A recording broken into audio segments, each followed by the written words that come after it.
I think it's all the more important now with the changing dynamic with folks going in and out of office buildings. It's not the same Monday through Friday, 8 to 5 customer in that seat. We need to provide service that meets their demands. And so, that midday service becomes all the more important if we're going to attract riders. I'm excited today to be with Mike Noland. Mike is president and general manager at the South Shore Line, the Northern Indiana Commuter Transportation District in Indiana, and he's also chair of the United States Commuter Rail Coalition. Mike, thanks so much for being with us today. Thanks for having me. Great to have this. Our mutual friend, Marcelo Bravo, connected us. I appreciate him doing that. Mike, tell me some about what you do. I am the president and general manager of the passenger operation known as the South Shore Line. And we're a 90-mile commuter railroad that operates between the South Bend International Airport and Millennium Station in downtown Chicago. We've been in existence since 1908. And so we're 115 years or so old. And we're proud to serve the residents here in Northwest Indiana.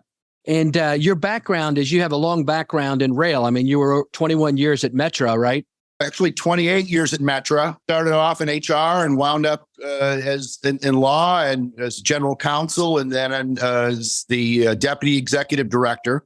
And then from there, I went into the private sector rail industry, and I worked for a short line freight holding company. Also did a little bit of passenger rail. And then in 2014, the South Shore Line through and their parent is the Northern Indiana Commuter Transportation District, reached out and said, our general manager is retiring. Would you consider coming over here and interview for the job? And the rest is history. There's so much to talk about when it comes to commuter rail. And for those who don't know, Metra is the big Chicago commuter rail system. Are they the largest in the country? It depends on who's measuring and what you're using to measure for maybe distance. They're certainly up in the top 3 with Metro North and Long Island. So right. That's what I thought. Let's talk about your operation in specific, and then we'll open up a little bit to what's happening in the nation as commuter rails are kind of adapting to a new 3-day city that's happening in a lot. Is that happening in your area as well, where people are using commuter rail more in the middle of the week? Yes, somewhat. We're a little unique, and I'll get into that in a minute, Paul. And we do operate on Jim Derwinski's system in Chicago. Okay. So, of our 90-mile route, 75 miles is either mostly owned, all dispatched, all maintained, all capital projects are done by us.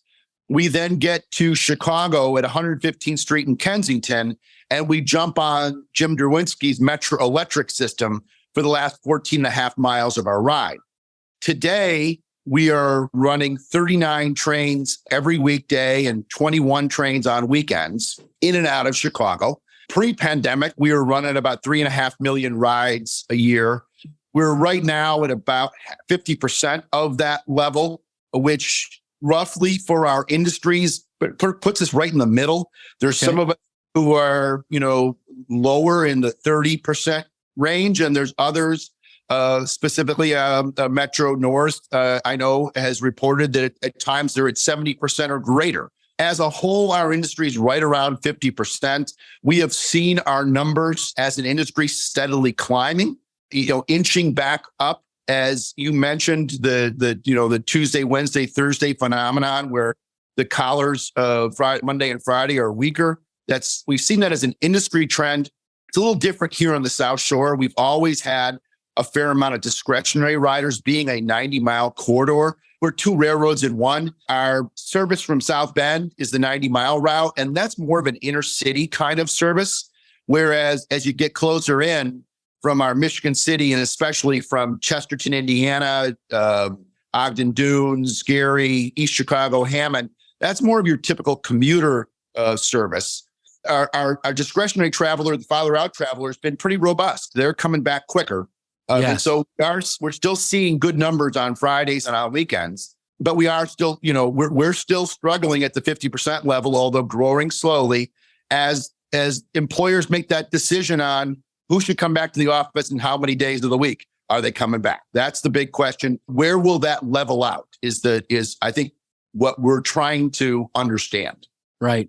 If I were to get on at South Bend and ride into Chicago, the full 90 miles, how much would I pay? You'd pay $14 a one-way ticket.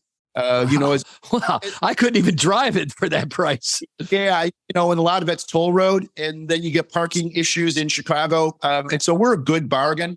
We are looking at fare structure as many of us are in trying to entice people come back to our trains. Not many of us have increased fares because of the headwinds with ridership to keep up. So that's an issue that we're all facing, a challenge. Right. Yeah, I'll agree with you. It's a great bargain at $14 a ride. Yeah. Now, South Bend, isn't that where Mayor Pete, who's currently Secretary of Transportation's from? You got that right. Wow. Mayor Pete and I worked very closely for a number of years on a major infrastructure project that he strongly supported. He now obviously is Secretary Pete, heading up the DOT in Washington. But he's always been a big proponent of commuter rail. He saw, as he called it, his phrase was, connectivity is the new currency. And he wanted greater connectivity between South Bend and Chicago. So not only the discretionary traveler, but the business community that would move people back and forth between business campuses between South Bend and Chicago. So huge advocate of commuter and passenger rail. So worked very closely with Secretary Buttigieg. You mentioned, not raising fares because of the impact it could have on ridership. Let's talk about the funding of your agency itself. How do you get your money and how much do fares cover, those kind of things? Yeah, I mean, pre-pandemic, we were right around the 50% fare box recovery mark. We'd ebb and flow above and below that, but that was always our target. The balance of our fares come from a variety of sources. We get a portion of sales tax directly from the state of Indiana. We certainly had some marketing and leasing revenue that came in. We are able to utilize FTA Section 5307 on some of our maintenance activities, which lowers our operating expense.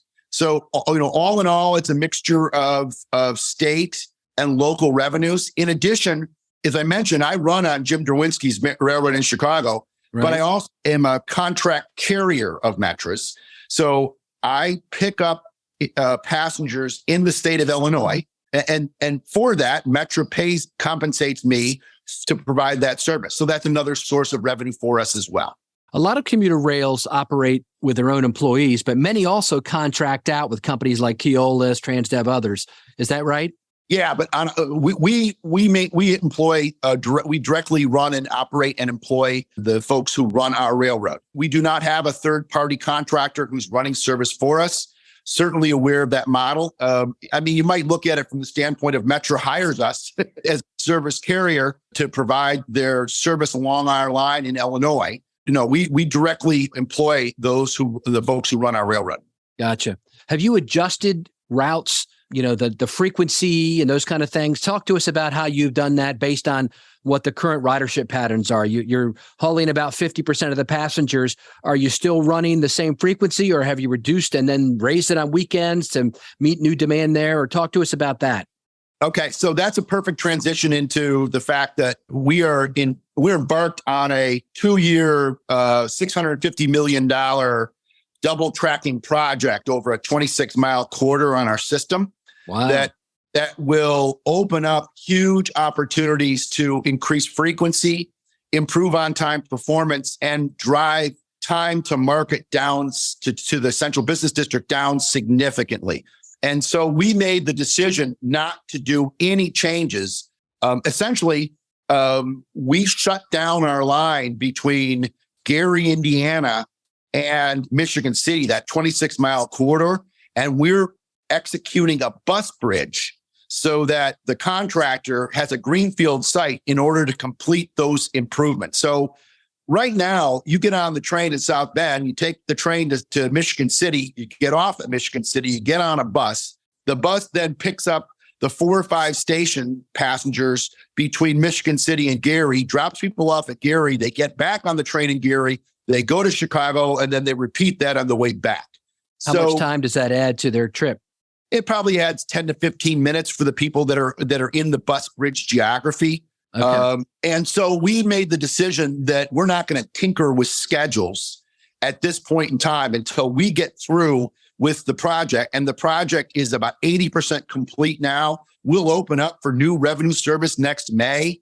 And at that point, we are rolling out a brand new schedule with significantly improved service, both, as I mentioned, better intervals between Indiana and Chicago, as well as 14 additional trains. And that kind of pivots to something we've talked about, which is looking at what the new rider wants and looking at service opportunities. One of the reasons we did the project is we had gaps in our midday schedule. And that we always saw as a headwind or a challenge to growing our service. I think it's all the more important now with the changing dynamic with folks going in and out of office buildings. It's not the same Monday through Friday, 8 to 5 customer in that seat. We need to provide service that meets their demands. And so, that midday service becomes all the more important if we're going to attract riders. So talk to us about what double tracking is for people who aren't familiar with it and how that will help. So from Gary, Indiana, all the way into Chicago, from Gary to where we get on the metro system, about 30 miles, we have a double track railroad so that if something happens on one track, we have crossovers. Think of those as passing lanes, and we can move a train over to the opposite track, go around an issue or a slower train, and then come back to the one track that we were on. It gives us tremendous flexibility. So from that point, from Gary to where we get on Metro, it's double track. And then Jim Derwinski's got a quadruple track railroad. So it's a wonderful network, and it's all grade separated there. From Gary, for the next 26 miles between Gary and Michigan City, we're mostly on single track railroad. So I kind of describe it for the folks that don't understand that environment as when you're on a 2-lane highway in a construction project and they're doing construction work and the flagger puts out his stop sign. Well, the traffic from the other end goes. And then when all that traffic clears, the flagger turns it around and lets you go the other direction. That's our environment on a day-to-day basis over this 26-mile corridor. So in the morning, when we send our fleet into Chicago, it's kind of like a parade. Everybody follows the leader. And if anything happens, everybody behind the leader slows down. It takes a delay. And everybody coming from the opposite direction has to wait until all that traffic clears to go the other direction. So we really can't run a express type service or limited type service other than the first train in the morning. With double track, we'll be able to run significantly improved skip stop or limited service. We can have a local train, we can have an express train, and they both can be occupying the two tracks that we're now building. And in addition to that, the flexibility from a scheduling standpoint, if we have an issue, if there's a mechanical issue or there's a tree on the obstruction on the track, or we have a overhead wire issue on one track, we're not stopped. We have another track that we can operate on. So tremendous flexibility for us. I should mention that we're also, in addition to the double track project, we're building a 8-mile extension off our main line. So I've got we're expanding. So the state of Indiana has pushed all into commuter rail. So where there may be headwinds in the industry, we're bullish here in the state of Indiana, and we're a pretty conservative state. We're not necessarily known as, promoting transit for transit's sake. They're doing it because they see an economic return on investment. That's a message that we need to continue to get out to those who are our supporters as we work in Congress to preserve our funding. Who owns the tracks? We do. South Shore Line, back in 1990, this railroad was being operated by a private sector railroad. That railroad went bankrupt.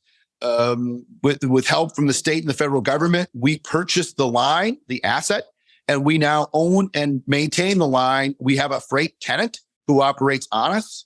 And then, as I mentioned, when we get into Chicago, for the last 15 miles of our 90-mile route, we have a trackage rights agreement with Metro. We need to provide, as an industry, and we are looking to do that, better off-peak service because our clusters in the peak periods that we used to rely on, 6 to 9 in the morning and 4 to 7 at night, are changing. And, there are individuals that may be going to the office 3 days a week, but they're not necessarily there from 8 to 5. They're there for maybe core hours, and then they're jumping on a train, or if we're not providing them a good service, they're getting back in their car and driving back home, and then they're on a Zoom call or on a Teams meeting. And so it's our belief that, especially for us, our new service offerings next May are going to position us really well for the changing business climate that we need to service as this industry evolves. And are you, talk to us about the electric trains versus diesel and how you are powered there. Well, we have 1,500 volt overhead DC power, which matches up with the system that Metro uses in Chicago. We then convert that power to AC for our propulsion system. And that's been our operation since, I want to say 1925 or so. The city of Chicago required that on the lakefront, the railroads electrified. So that's been the footprint and the requirement to get into Chicago. So that's what we followed for the last 100 years or so. That's amazing. And so maybe let's branch out a little bit to the industry now and talk about some of the challenges the industry is facing, because you are chair of the Commuter Rail Coalition. First off, tell us what the Commuter Rail Coalition is and how many Commuter Rail members you have across the country, et cetera. We're saying there's 31 commuter rail properties now in existence in the country. I think we're well over 20. I think we're getting close to 23 or 24 of those properties that are members, as well as our Marcelo's one of our supporters from industry, business and industry that provides services to the commuter rail industry. And from a ridership standpoint, from an overall percentage of riders, I think our members transport 95% of all commuter rail riders in the country. We'd love to see 100% of commuter rails in the country join us. We're really a singular focused entity. We are advocates for commuter rail. That's all we do. That's our 100% focus. We're driven to support initiatives, whether they be legislative or otherwise, to support growth in and success of commuter rail in this country. What are your ideas on the way commuter rails can help bring people back? First of all, as I mentioned, and as we're rolling out, better midday service. Okay. We need to provide really good service off of those peaks so that the business rider has a reason not to drive their car into the central business district.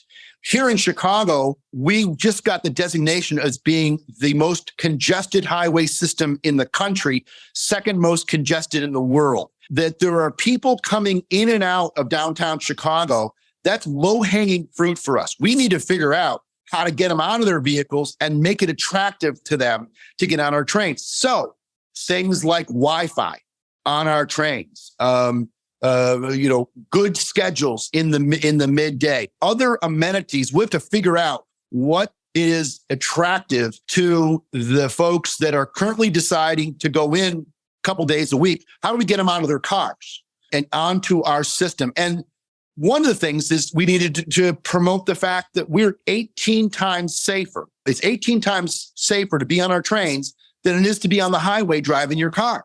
Or said conversely, you're 18 times more likely to be in an accident driving your car than you would be on our trains. So wow. We're safe, we're efficient. We need to be more responsive from a schedule standpoint. And I think that's where our industry is headed. Be more responsive. We need to look at ways to bring the time down to market. All those opportunities to invest in our systems. So, reliability, comfort, safety, all those things are important to our rider. One of the, I have a friend that runs the Metrolink service in Toronto. One of the cool things that they've done there, I'm sure you've heard about it, is they have a deal with a local grocery chain called Loblaws. And when commuters ride in the train into the city, they can order their groceries online. they're sent a code, and then when they ride the train back to the station, there's refrigerated lockers there, and their groceries have been delivered to the locker. They enter in the code, and that way they don't have to stop at the grocery store on the way home. I really think those kind of extra amenities are another great way to encourage people. You've got the safety, you've got the cost factor. I mean, you couldn't park in Chicago for the price of your train ride into the city, So those kind of things, like you said, I think make the case for us, right? Yeah, absolutely. And we need to get in the mindset of why is someone driving? And part of it is that individual freedom. And it's I want to go when I want to go, and I want to leave when I want to leave. Yeah. And that's what I'm talking about when I talk about increased frequencies in the midday, so that that person looks at it and says, oh, well, yeah, I know I have that freedom, but wow, there's a lot of train service. And so now I can decide I've got the freedom to leave and get the train and not have to, endure the traffic. And my God, there's Wi-Fi, so I can connect up, and maybe I can listen into that Teams meeting, and be as productive during the workday, yes, and not skip a beat. It's a changed working environment, and we need to change with it. Let's talk a little bit about, if you care to speak on a little bit, one of the big issues that I continue to hear around the country is the dearth of high-speed rail. Why can't we get high-speed rail? We've got a couple private lines that are higher speed, Brightline trains in Florida. I know our train sets used to go like 131 miles per hour, but that's nowhere near the maglev trains in Japan and Europe, et cetera. What's going on with high-speed rail in America, Mike? Well, if you want to anoint me supreme commander of the world, the simple fix is that the rails become just like the interstate highway system. And that's how they do it over in Europe. In England, the rail bed is owned by the country, and access is granted to that rail system. And there's a priority given to passenger rail. And they weave into their network, that rail network, the freight traffic that's essential as well.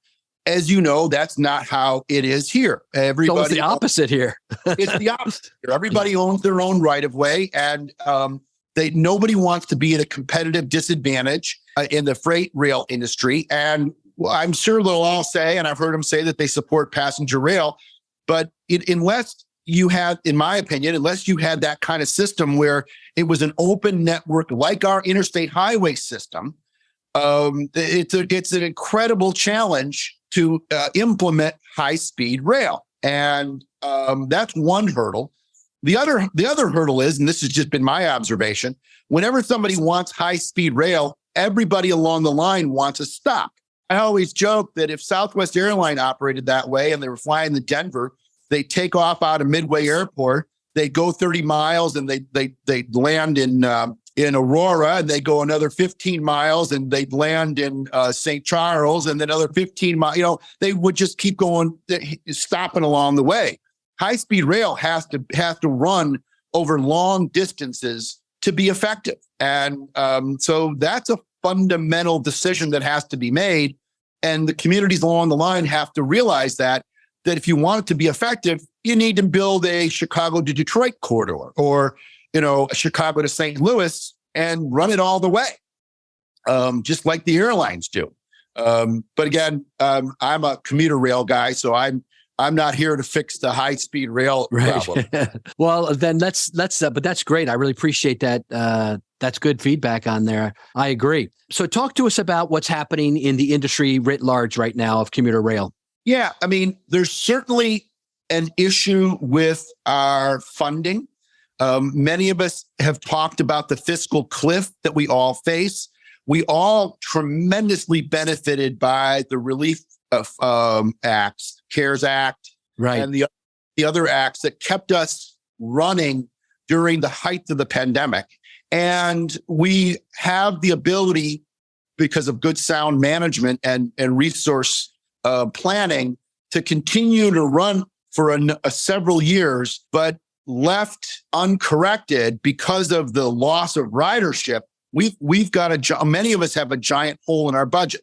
I've seen that New York have solved their fiscal cliff, it seems like, with some additional state funding. I think there's a proposal in California, at least in the Bay Area, through some tolls. we're all looking at trying to plug that gap that the lost ridership is causing. So not only are we at, so we're at 50% ridership. Okay, we've got capacity on our trains, but that also means from a fare box recovery standpoint, we're nowhere near that 50% recovery standpoint, and we've got a hole in our budget. And at some point in time, that has to get solved. So many of us are talking locally to our funding providers, whether it be our general assemblies or our local entities or a combination of both, to figure out a way to provide a funding source to keep us going.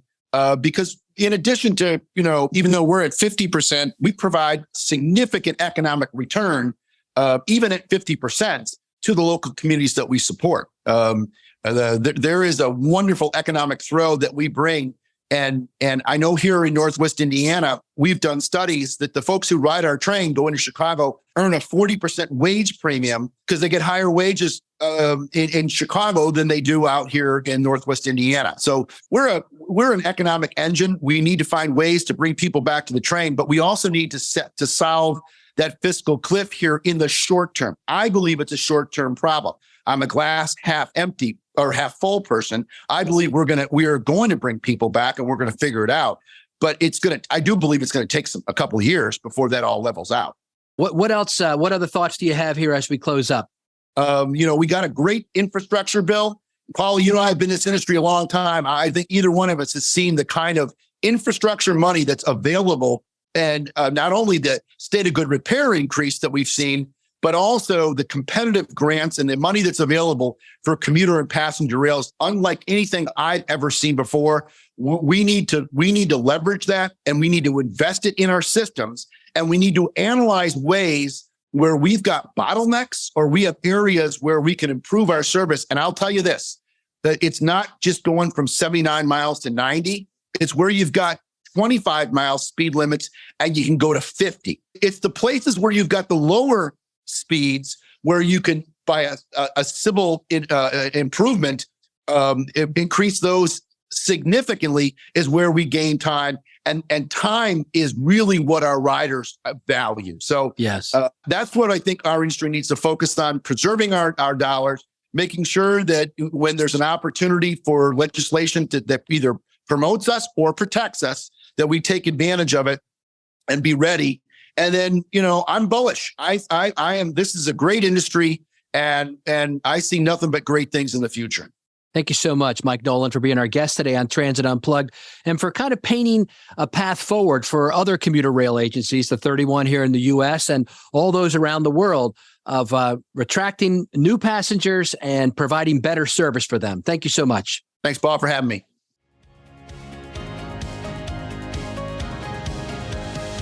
Hi, this is Mike Bismeyer, and this is Mike's Minute, where we talk about mentorship, leadership, and kindness with the hopes it'll inspire you to pay it forward.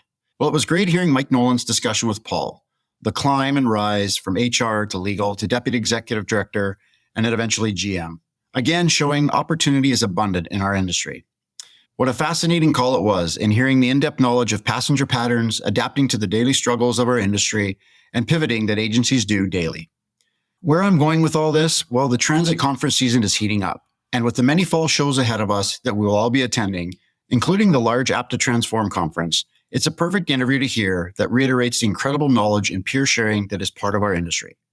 I always say that it's amazing the learning and the transit education that's available for free at every conference. The panels, the sessions, the meetings, and the peer networking. It's exciting to look forward to. This was another great example of mentorship in action.